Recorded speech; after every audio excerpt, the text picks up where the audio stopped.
My name is Mike Klok. I run a small design company called Stuff Brain Studio, located in Kalamazoo, Michigan.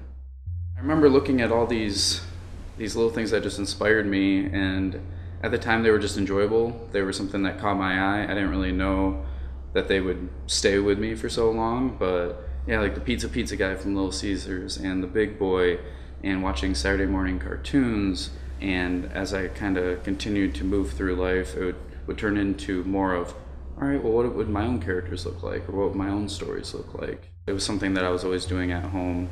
I remember, and I still have some sketchbooks that were just logos and basketball players and hockey, players, and just things that I was seeing on TV or in the clothing that I was wearing or the brochures to the games we'd attend. Pretty much after high school, I was a mess.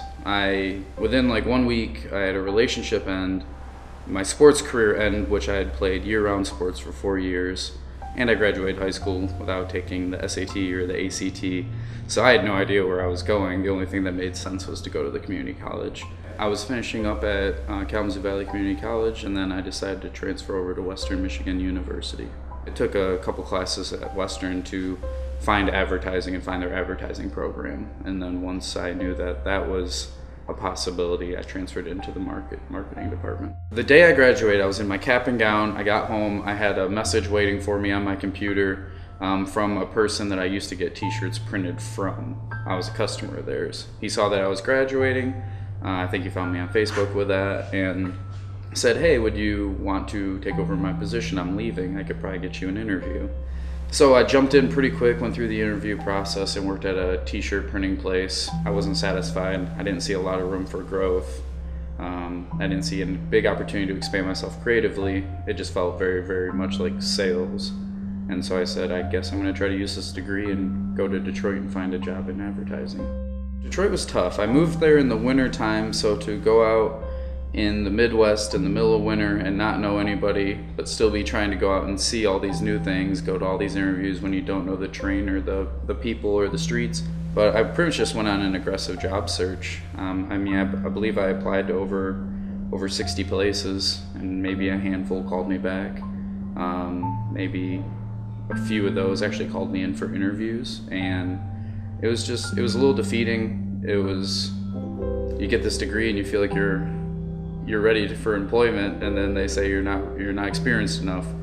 So after about 5 months or so, I ended up getting a random email from an old client of mine at the t-shirt company, and that was Kalamazoo College, and they said, hey, we have a job that might be opening up. I always thought you'd be a great fit for it. Would you want to interview? And I said, sure.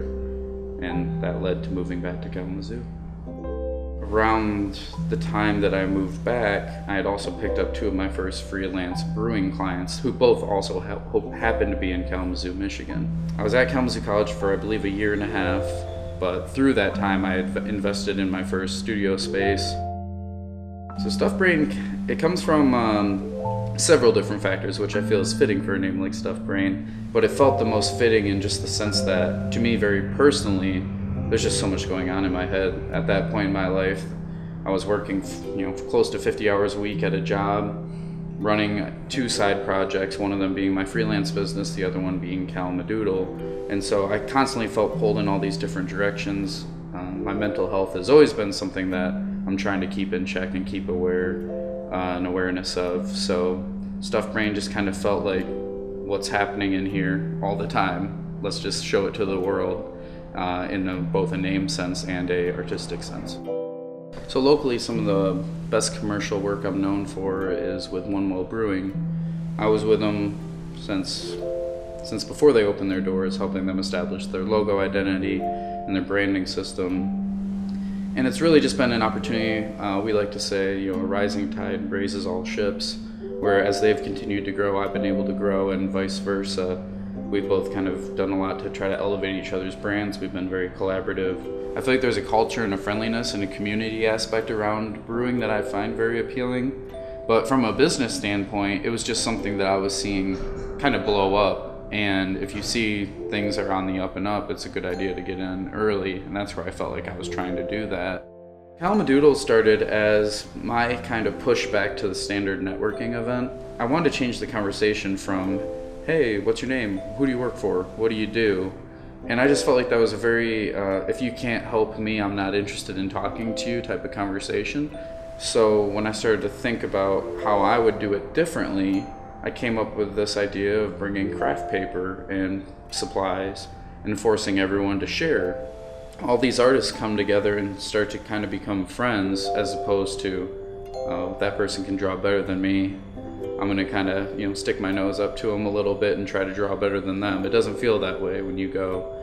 It's been very supportive, the amount of friendships that I've seen get formed through something like Kalamazoo. It's just been an opportunity for people that didn't feel like they had maybe a community in Kalamazoo to find one, and people that are looking for creative ways to express themselves, to do it so without a lot of pressure.